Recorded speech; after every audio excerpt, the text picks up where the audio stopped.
মেঘনায় সগৌরবে চলছে বালি উত্তোলন। প্রতিদিনই উঠাচ্ছে বালু প্রকাশ্যে, দিনে এবং রাতে। এই দ্বারা অব্যাহত আছে প্রায় 2 যুগ ধরে।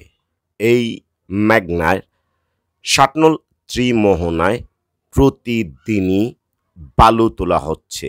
আমরা দেখেছি এই বালু দ্বন্দ্বে ভাগবাটোয়ারায় বাবলা তাকে হত্যা করা হয়েছিল, কিন্তু এরপরেও থেমে নেই। যদিও বাবলা এই স্বর্ণ উত্তোলনের সাথে জড়িত ছিল। শাটনল থেকে নদীর পার হয়ে কালীপুর পর্যন্ত এই জায়গাটি ভাঙন শুরু হয়েছে। পানি কমলে সেটি আরও আস্তে আস্তে স্পষ্ট হবে কতটুকু ক্ষতি হচ্ছে।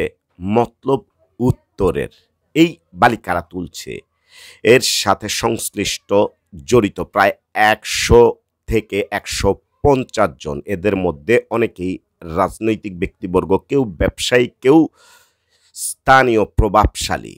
এর সাথে নিশ্চিত জড়িত প্রশাসন। এই সব মিলিয়ে একটা সিন্ডিকেট প্রতিনিয়তই মেঘনা থেকে উত্তোলন করছে বালু। এলাকাবাসী তাদের এই প্রতিরোধ গড়ে তুললেও আজ প্রতিরোধ গড়ে তুললে আবার যেই সেই বসে যায় পরের দিনেই। তাই তাদের রাজত্ব, অর্থাৎ যারা বালি তুলছে তাদের রাজত্ব অব্যাহত আছে এই মেঘনাতে।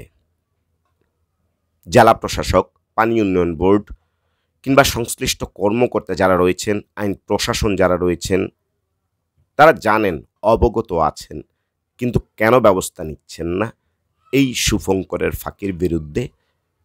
এখানে তো স্পষ্ট কোনো কর্তৃপক্ষ, সংশ্লিষ্ট কর্তৃপক্ষ থেকে বালি উত্তোলনে নদী থেকে একটি নির্দিষ্ট জায়গা দেয়া হয়।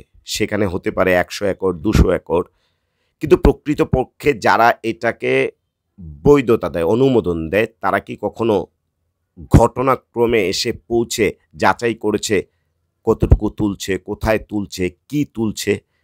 আর এর প্রভাবে কিন্তু এই নদী তীরবর্তী অঞ্চলগুলো ভাঙন সৃষ্টি হচ্ছে। সবাই জানেন কারা করছে, এই ঘটনায় জড়িত কারা। স্পষ্ট আঙুল ফুলে রাতারাতি কলাগাছ হয়ে যাচ্ছে কারা, সেটি আপনারা স্পষ্ট। কিন্তু একজনও কি নেই এই মেঘনা থেকে বন্ধ হবে অবৈধ বালি উত্তোলন ব্যবস্থা গ্রহণ?